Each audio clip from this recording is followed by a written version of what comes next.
is B2 TV show. Yes, tubahaye ikaze rero kandi reka tubashimire iminsi yose tumaze kubana kuri B2 TV show. Hari haciye iminsi. Hari haciye iminsi kabisa. Hari haciye iminsi tutarimo kugaragara, ariko bagenzi bacu nkuko turi team ngari bazanaga ibiganiro byiza kandi biragaragara yuko murimo kubikunda cyane. Ni nako mukora subscribe, reka tubashimire mwebwe mukora subscribe. Kandi John, Pasika nziza. Pasika nziza kuri twese. Amakuru y'iminsi. Amakuru ni meza. Ugira gutya nawe ukabura. Ariko meze neza, ndashima Imana, ndashima Umwami Yesu yuko yancunguye. Akaba yarazutse, nanjye rero ndi muzima. Uri muzima. Imana ishimwe. Reka twifuriza abantu rero Pasika nziza. Muzukane na Kristo, muzukane na Yesu, muzukane na Yesu, muzukane na Jesus. Ni igihe buri wese aba agomba kwisuzuma akamenya ati se mpagaze hehe mu gukiranuka, mpagaze hehe mu kwicuza ibyaha, mpagaze hehe mu kugira neza. Ibintu byose tubamo hano ku isi mbese mpagaze, ariko ibyiza ntago mvuze ibibi. Ni Pasika rero, abantu benshi barimo kwizihiza izuka rya Nyagasani cyangwa se izuka rya Yesu cyangwa rya Yesu, uko umuntu yabyita bitewe n'ururimi avuga. Ikintu navuze cyo nuko nta muntu tuzapfa ururimi. Ururimi se mwarupfa gute ko cyambere buriya impamvu y'ururimi nuko uwo muvugana mubasha kumvikana. Ni communication. Urumva hari abantu bavuga, umwe yavuga Yesu undi yavuga Yesu, ugasanga hajemo udukonflikt aho ngaho. Ngira ngo ntago biba ari ngombwa, kubera ko ugiye mu bindi bihugu bitavuga ikinyarwanda wakumva bamuvuga bitandukanye no kubivuga. Hari abavuga yawe, nubwo tuvuga ururimi rumwe nk'ikinyarwanda, ariko ushobora no gusanga igihugu cyose donc prononciation cyangwa se imivugire y'amagambo hari gitandukana bitewe n'aho uri, naho ukuriye cyangwa se nabo mukuranye mu rugo. Ushobora gukurira mu Rwanda ariko abo mubana bavuga igiswahili cyane, ukagira influence yo kuruvuga rero. Ariko ngewe cyane cyane ururimi mba numva akamaro rutugirira nuko nkubwira ibintu ukabasha kubyumva, kumva icyo nkubwiye. Niba uvuze Yesu ndibuze kumenya uwo uvuze, nimvuga Yesu ukamenya uwo mvuze. Ibyo biba bihagije. Reka dushimire bagenzi bacu, iyi biganiro ni byinshi bimaze gutambuka. Ese Peter ko hari umucuti wanjye ndamusuhuje. Nabona kino kiganiro ni umumama w'inshuti yanjye, ni umumama nubaha, ni umumama kandi uhora ambwira ati ikiganiro nakibonye, ashyiraho comment ndetse akajya inbox akanyandikira akambwira ati ikiganiro nakibonye. Ambwiye ati rero ati hari abantu bari mu Rwanda bambajije bati channel ya B2 TV turi kubonaho abandi bantu, niyo B2 TV yo muri Amerika. Niyo rwose. Namubwiye rero B2 TV nkuko twabivuze, twababwiye ko tuzajya dukora ibiganiro bitandukanye hano muri Amerika, mu Rwanda, Canada, hose aho dushobora kubona ibiganiro. Rero dufite ikipe nshyashya, niko nabivuga, irimo umuntu bita kamarade, turamusuhuje. Pasika nziza. Hari Pasi na cameraman wacu Nathan. Pasika nziza Nathan. Pasika nziza. Dufite timu nini, dufite timu nini cyane. Tuba turi hano turi kumwe na Peter nanjye, ariko dufite n'indi timu iri gukorera mu Rwanda. Niyo mpamvu cyane muzajya mubona ibiganiro bituruka mu Rwanda. Rero ntimukagire ngo ni irindi zina ryaje, ahubwo ni timu yagutse. Akaririmbo ko Kavatiri yaririmbye bakibuka. Kari akaririmbo rero ikizami cyambere nguhaye. Ntago nakibuka ukuntu kavuga. Hari akaririmbo ahubwo kenda gusa nako natwe twajyaga turirimba. Kameze gute? Kavuga ngo mbeka nyamanza keza ko mbona wishimye, niki cyabiguteye ngo natwe numvise kenda kumera nkako. Yararirimye ngo niba ngo kera niba bakijya ku ishuri. Nyine gafite iyo sanse kuko nakari ako ka Kanyamanza nako kajyanye n'ishuri nako twaririmbaga ngwerega nikompora mw'abanyeshuri mwe iyo mbona mukina numva nabakinamo nako ubwo rero reka dusuze na Kavatiri ahari Kavatiri turamusuhuje Kavatiri Imana iguhe umugisha kwitabira rwose ubutumire bwa B2 TV ukaza kandi abantu baragukunze nanjye narakunze Kavatiri ku ruhande rwanjye Kavatiri reka tumubwire abantu bo muri Amerika baragukunda cyane cyane ukomeze urwo rugendo urimo ni umukristo ukomeye ahubwo afite n'impano ikomeye ngo ajya arota kandi izo nzozi zikaba impamo ubwo rero Kavatiri nundotera uzaze wimbwire kandi noneho nahise ngira inzara mbonye iriya nyama ari ikibazo nibajije inyama warayibonye iriya nyama warayibonye ukuntu ingana ngo yabonye abantu b'i Kigali batanga utunyama bakatishije urwembe ariko inyama ziko ngewe hanyuma ntago wabonye ikinyama terura gutya aravuga ati noneho ngiye kujya mbatekera inyama abantu baza kunsura mu cyaro uravugisha inyama ihagije kabisa ntago wayibonye ikiganiro nacyumvaga ndi mu kazi nambaye kuteri buriya niyo mpamvu nge namaze kukireba gatatu nge nacyumvishe kabiri ariko ntago nayirebye ndaza gusubiramo ndebe ni umunyempano ukomeye kandi impano ituruka ku Mana kandi ugomba kubyakira kuko Imana ihamagara abantu mu buryo butandukanye hari umuntu ihamagara mu nzozi kamuha ubwoko bw'inzozi zizajya zimusobanurira ibizaba kandi bikabaho ubwo rero Kavatiri turamusuhuje Pasika nziza ku babyeyi bawe aho muri mu cyaro Imana ibahe umugisha reka tubabwire ngo mukomeze muryoherwe na Pasika nziza ariko ubu amasaha yo yagiye bagiye kugera bari nijoro ubusa ahubwo bo ntibageze mu masaha saa 4 saa 5 gutya saa 4 z'ijoro aho ngaho ariko iyo ari igitaramo se abantu ntibakomeza gutarama abantu baratarama cyane yuko muri no minsi mikuru buriya hari ukuntu n'imiryango igenda ihura abantu bakavuga bati twicare hamwe tuganire ariko ntekereza ko buriya ikintu kiba gikomeye nyine Pasika ikintu tuba dutegerejemo cyane ni ukongera kwibuka ya mibabaro Yesu yagize tukibuka ko ari twebwe twari kuyigira akaba yarabaye igitambo kizima muri Bibiliya umuntu watwigishije tonto turamusuhuje yatubwiye ngo Pasika ni Yesu yarazutse nk'abakristo turabyizera tubona ubuzima muri we ariko noneho nigiye dukwiye kwishimira yuko njyewe nazutse nawe wazutse kuko Bibiliya iravuga ngo natwe twari dupfuye tuzize ibicumuro byacu Kristo aratuzura tuba bazima kubera ko yazutse abantu dupfa buri munsi tukanazuka buri munsi ni byiza ariko burya ntekereza ko ariko bimeze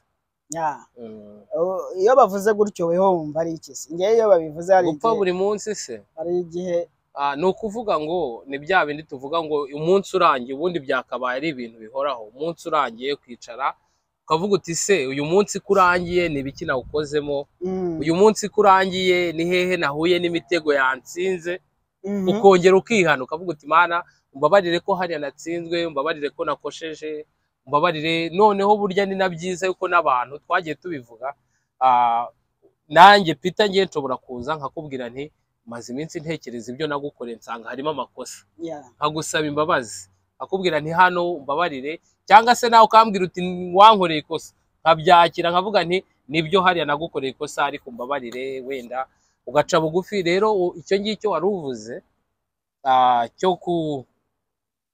cyo kwisubiramo buri munsi no kwisuzuma turi abantu umuntu arakosa ni byiza rero yuko tugomba guhora twiyeza kuko uru rugendo turimo ruzarangira Yesu agarutse aje gutwara itorero rero ni uguhora twihana twiyeza kuko hari n'ibyo umenya ukagira ngo ni ibi byonyine ariko wagera imbere ukamenya ko hari n'ibindi nyine nabyo birimo ibibazo ukagenda wihana buri munsi ngira ngo reka tunakomoze gatoya rero ku bijyanye n'uko ejo bundi mu kwa gatanu hazasohoka urutonde rw'ababashije gutoka muri green card abapurayinze umwaka ushize mu kwa 10 ejo bundi mu kwa gatanu rero ku itariki harateganywa enye ku itariki enye nizihinduka nabwo tuzababwira kuko haracyari iminsi yo kuba twabamenyesha ariko muri uku kwezi kwa gatanu kugiye kuza tugiye mu kwa kane uyu munsi ni itariki ya mbere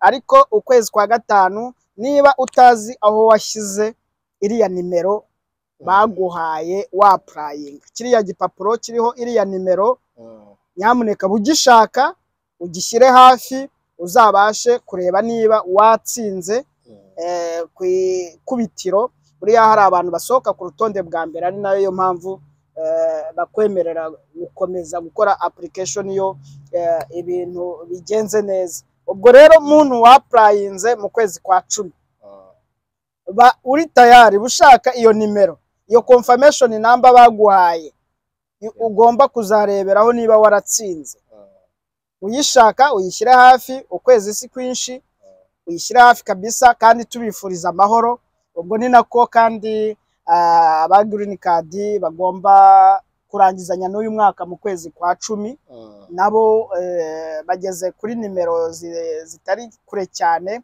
kuko maze kubona bamaze gufata ibihumbi bigeze muri 13 iyo mvuze nimero y'ibihumbi 13 ntago biba bivuze yuko bahereye kuri nimero imwe kugenda kugeza ku bihumbi 13 urabizi ko mu gufata izi nimero ni mashini bikora rero ishobora gusimbuka igafata rimwe mu kanya igafata ibihumbi 10 mu kanya igafata ibihumbi 5 nuko nguko bimeze murabizi yuko haba hasabwa ibihumbi 55 mbere byari ibihumbi 50 ubu ngubu basigaye bafata ibihumbi 55 ku isi hose byinjira muri Amerika buri mwaka ubwo rero nawe ujya wicara ureba email yawe niba hatarimo email ikubwira igihe uzagira kwa muganga uzajya kwa docteur n'igihe cya appointment kuri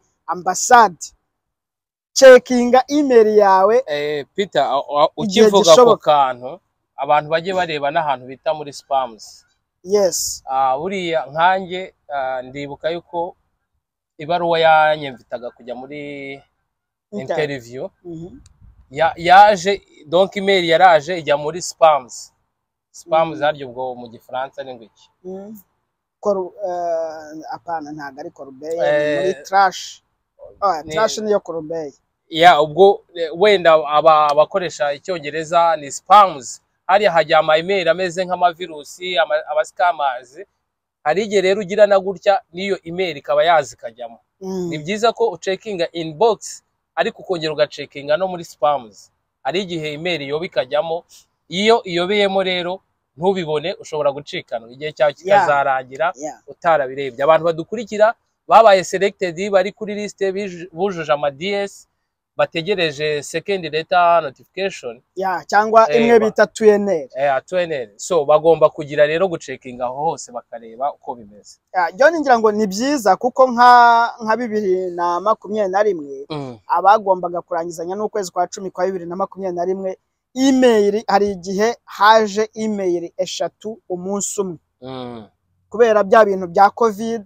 haje email yavugaga kujya muri interview ubwo nanjye niko byagenze saa 10 zo ku mugoroba mpita mbona indi yuko interview bongeye kuyireschedulinga ku kindi gihe bigeze mbyutse mu gitondo saa 11 za mu gitondo sangamo indi nayo ivuguruza bya bindi ishyizemo noneho hagati ni ukuvuga rero ngo ugomba guhorana amayinite bundles guhorana internet ugacekinga email yawe inshuro nyinshi zishoboka ukareba muri spams ukareba mbese ahantu hose ko nta email wabonye kandi iyo nimero yawe nyamuneka niba nawe uzacekinga ishyire hafi muntu waba waratsinze ukabura uko uwo uzakwakira turakubwira ngo kuri iki kiganiro jya muri comment wandikemo amazina yawe utange na nimero yawe yo kuri WhatsApp tubigufashemo nibyo Peter ndabizi neza ko ahubwo hari n'ikindi buriya usibye ko cyo nakibwira ku bantu bari hano muri diaspora aba host hari ikibazo kigenda kivuka nk'umuntu akakwemerera ko azaguhostinga byageramo hagati akagukweba bibaho wagera hano host ukamubura ukangara ukahura n'ibibazo rero nshimira hari umutipe nawe ukora ufite YouTube channel bita Serge yakoze ikiganiro aravuga ati ba diaspora murebe neza mutagumya guhemukira abantu niba waramwemereye kumuhostinga ukabihindura ku munota wa nyuma ubu muhemukiye ngira ngo tumaze kumenya abantu babiri byabayeho ugasanga baraje bana bikaba ngombwa bikaba emergency hari uko Imana ibigenza ibyo ari byo byose Imana iramutabara akabona uko abigenza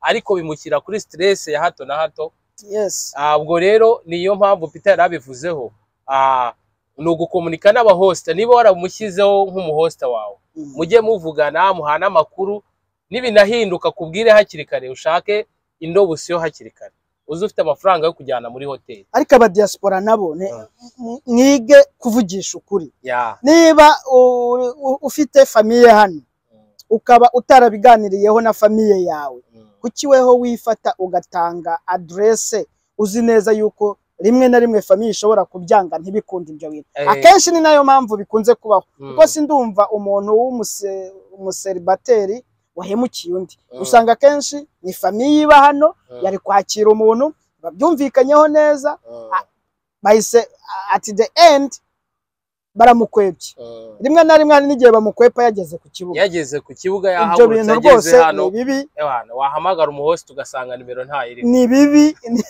turakubwiza ukuri ni bibi cyane yango mu minsi iri imbere turaza gushaka nimero tugiye kujya dusharinga kuri buri kiganiro kugira ngo abayikeneye natwe batuvugishe abakeneye andi makuru yimbitse nabo batwandikireho nanashimira bamwe mu bagiye babitangaho igitekerezo ngira ngo na mugenzi wacu uri mu Rwanda bamwatse nimero bashobora gutangaho ibitekerezo bashobora gutangaho amakuru runaka urumva rero turimo turabitegura turababwiza ukuri yuko mwebwe icyo musabwa mukore subscribe amakuru yose ajyanye na green card muzajya muyasanga kuri iyi channel yose uko yakabaye ubufasha wakenera mu gihe watsinze ukabura umuhosta turahari ntago tuzakuraho nimero nk'abandi tuzagufasha kugeza ugeze kuri ubu butaka kandi Imana izaduhana umugisha ubwo rero tubonereho tubwire n'abantu badukurikira uramutse uri ukurikira kino kiganiro mu by'ukuri ntago turi abakire nta nubwo dufite ibya mirenge ariko twakora ibishoboka tukagusevinga mu gihe biri ngombwa nuhura n'icyo kibazo ukurikira B2 TV cyangwa se niyo waba utanayikurikira ukumva umuntu wawe ugiye kuza ari guhura n'icyo kibazo ushobora kutubwira ushobora kwandika muri comment muri iki kiganiro ngira ngo hari abantu bamwe na bamwe bagiye batubaza ibibazo kandi turabisubiza ubwo rero ufite ikibazo ushobora kutwandikira kuri channel ukajya muri comment ariko nkuko yarabivuze turaza gushyiraho nimero ya WhatsApp ushobora kunyuzaho amakuru katubwira uti bimeze gute ukatubaza ikibazo cyangwa se ukeneye no gutanga ikiganiro hari ubuhamya hari success story ufite ishobora gufasha abantu ukatubwira uti nanjye naza nkaba umutumirwa nkagira icyo mbwira abo bantu ni karibu kabisa ni karibu cyane rero amasaha ariko ageze ryarira haracyari kare ubu ni saa 10:31 ubwo icyo cya green card rero reka tubabwire ngo mwe standby kugira ngo mutazacikanwa ikindi niba waratswe ibyangombwa niba baraguteguje yuko uzajya muri interview igihe ikirunaka ibyangombwa nyamuneka shaka ibyangombwa kandi ibyo byangombwa byawe bisome wongere ubisome nuna bishobora uzashake umuntu wizeye umuhe nawe agufashe gusoma arebe niba imyirondoro yawe ihuye iki kintu ndakibabwira kuko abantu benshi bagira denial z'ama visa kubera iki imyirondoro ntihuye ugasanga witwa Jean Dodier birambuye ayo mazina murumva Jean Dodier ayo mazina yanditse arambuye weho wajya kuzana ku kindi cyangombwa wenda ni mu myirondoro y'irangamimerere handitseho Jean de Dieu ya J cyangwa Jean de Dieu, J ifite akadomo ivuga Jean. Icyo gihe iyo ugeze muri ambasade ugiye gukora interview muri checking y'ibyangombwa byawe basanga ari abantu batandukanye, abantu babiri batandukanye. Kubera iki? Hari uwitwa Jean de Dieu mu mazina arambuye, hakaba n'undi witwa Jean de Dieu ya Jean ifite akadomo itarambuye. Abantu benshi ntabwo babyitaho, ariko ndagira ngo nkubwize ukuri, gerageza urebe niba imyirondoro yawe ihuye. Ubwo Peter, ngira ngo ikintu uri kuvuga ni ukuverifiya amadokima yawe. Yes. Ujya ufata dokima ugayisoma neza ni yawe, ukareba detaye, amazina, amatariki, ukabihuza, ugafata n'ikindi ukabihuza, ukareba ko ibyo byangombwa byose ufite bifite information zihuye neza. Hanyuma abantu ba mwatsinze muri umuryango, warujujemo ko muri umuryango ugashaka kuza wenyine, ugashaka gusiga umuryango, ibyo ntabwo bishobora kuguhira, ntabwo bishoboka. Kuko iyo ugeze hariya kuri ambasade uhasanga urutonde rw'abagomba kurenga kuri gate. Urutonde rwawe rero haba hariho amazina yawe n'abagushamikiyeho, na liste y'abagushamikiyeho. Kuvuga rero iyo wageze nta liste y'abagushamikiyeho, bakakurekura ukajyamo imbere, za dokima bya bindi hari igihe bakubwira bati se aba bantu bari hehe, ntabo wari ufite, warabeshyaga. Bagasanga rero ibyo wavugaga si ukuri, ntabwo biri guhura. Ntabwo biri guhura. Ni byiza rero yuko mukora niba ari famiye, mu bireba nka famiye, mukazajya muri interview nka famiye, byose mukazabigiriramo amahirwe. Nibyo ngira ngo Peter icyo ari kuvuga mugerageze mu cyumve kandi mujye mugikora. Niba warujuje nka famiye kandi ugashyiraho abana, umudamu cyangwa se umugabo bitewe n'uwo uri we, hanyuma cyagiye cyo kujya muri interview ukagenda wenyine kandi ntago wenda ufite impamvu zigaragaza abo bantu aho bari, bakakubaza bati ba bantu bawe barihe, ukarya indimi ugatangira kubeshya tayari ubwo ngubwo uba wagiye. Reka rero tubashimire ko mukomeje gukurikirana ibiganiro bitandukanye, ibiganiro byo kuri B2 TV show. Tubabwira ngo mukomeze munogerwe n'iminsi mikuru myiza, ariko nanone twabibutsa yuko kora subscribe, ariko na sharing mu magroupe, ndetse niba muri group urimo unababwira uti dore iyi channel ni ivuga kuri ibi ngibi, nyamuneka mukore subscribe, sharing ahantu hose hashoboka, sharing kuri Facebook page yawe, sharing kuri Instagram, sharing kuri X. Urumva ni byiza cyane, kandi natwe tuzakomeza kubaberaho mutagera, tuzakomeza kubabera ijisho. Ubundi hari agasoro kavuga ngo ni ijisho rya rubanda.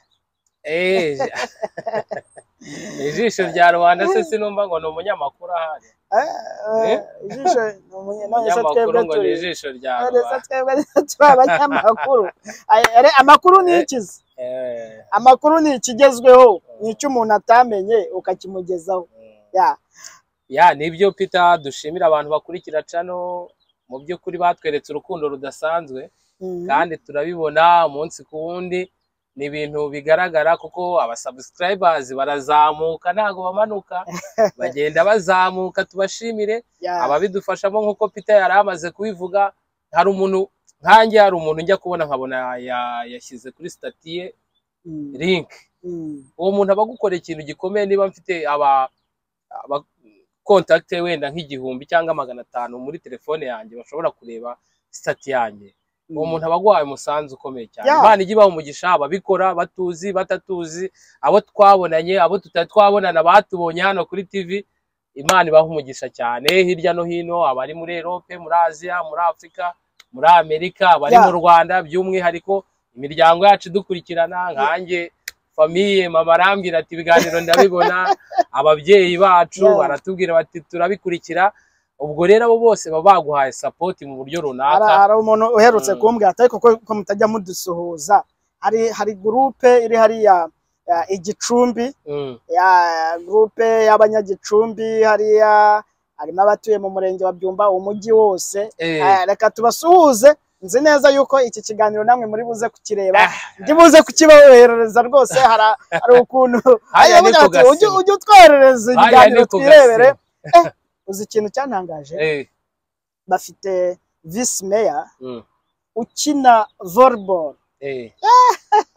Yitwa ndera vice mayor wa Gicumbi. Vice mayor wa Gicumbi ushinzwe ubukungu. Izina ntabwo ndimo kuryibuka. Ariko akina volleyball, nabonye ari kumwe n'abanyagicumbi muri ibi by'umurenge Kagame Cup. Yagiye gukina za Karongi, niba ari Karongi bagiye mu tundi turere gukina. Arimo akina atari bya bindi byo kuvuga ngo byo kwishyushya. Ebana arakina bien, ni parfait. Niba yitwa parfait. Ni byiza nyine buryo mufite umuyobozi ukunda siporo, aranayiteza imbere, kandi siporo ni ubuzima. Ubwo rero nanjye nimanuka nkasanga shampiyona ikirimo buriya volley nakina njye. Uzakina volley cyangwa uzakina handball? Oya, handball burya nta nubwo nyizi cyane, ahubwo basket burya niyo nakina. Ariko volley burya ndi mubi cyane kuri passer. Volley buriya umwanya bita passer uzawubaze, cyangwa se umuseriveri wa baro hariya mu kibuga. Buriya njyewe nagiraga gutyo tw'inyuma utw'imbere, amatushe yanjye ni hatari. Uravugisha ukuri? Na za 3 metre ndazipasanya. Reka nzaguhuza n'uwitwa David. Oya, uzi umva zaguhuza na David se. David uriya mucuti wanjye se. David aranze kuko najyaga nkina volley, navaga muri basket nkakina volley. Ariko noneho buriya umva nkubwira, wowe hari ikintu buri utazi. Ubwiye ngo pasa umupira wa 2 metre ntiwamenya ukuntu utazi. 2 metre ni gute? Hari 2 metre, uzamura hejuru cyane se. Hari ukubwira ati mpa 6 hari no ukubwira ati gatereke kuri file. Ati nkirira kuri file gutya. Ahita buryo kubita Yohana. Noneho buriya njyewe ikikubwira umuntu ugiye gukubita nka 3 metre ntago abari harya hariya kuri file, abari nk'inyumiriye, akakubwira ati nkiriraho 3 metre, ukamuzamurira akaza arakubita ukagira ngo ndumva amacenga y'uyazi. Reka dusuhuze na Eric, hari umugabo witwa Eric hariya wo mu kameramani. Ubushyushye ku bintu bya social media. Eric mucuti wanjye se w'ibyombo. Abanyakigali rero namwe ukomeye, ubona Jim ajya kubita hariya yiruka ku cyuma icyo kikaza. Ntago yoroshye, kandi arakuze, ntago ari kubona akiri umusore kubera siporo. Aracyari mutoya cyane, nta nubwo akuze cyane. Uri ari mu bantu bakiniye Rayon Sport kera. Arakuze ni nkanjye wavuga ngo bakiniye Rayon Sport. Uzi ko yakiniye Rayon Sport Eric? Akajya mu cyitwaga na Zebre.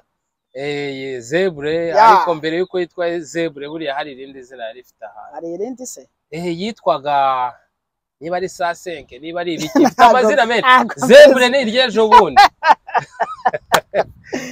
Ahubwo yabaye Gicumbi. Hari andi mazina, rwose. Eric ni umusportif. Reka dusuhuze abanyakigali rero, namwe turabasuje cyane, abantu bo mu ntara zose harimo n'iy'aba diaspora, namwe turabasuje. Reka tubabwire rero ngo mukomeze kureba ibiganiro byacu kandi mutugira n'inama, aho turagera turakiyubaka. Reka tubabwire ngo mukomeze kubana n'Imana, miryango yanyu Imana ibasenderezeho imigisha. Pasika nziza kuri mwese. Pasika nziza. Bye bye, ciao ciao. Alright. John, nagiye njyewe. Ewana wowe nyaruka kabisa, nanjye ubwo nagiye. Nanjye nagiye kabisa.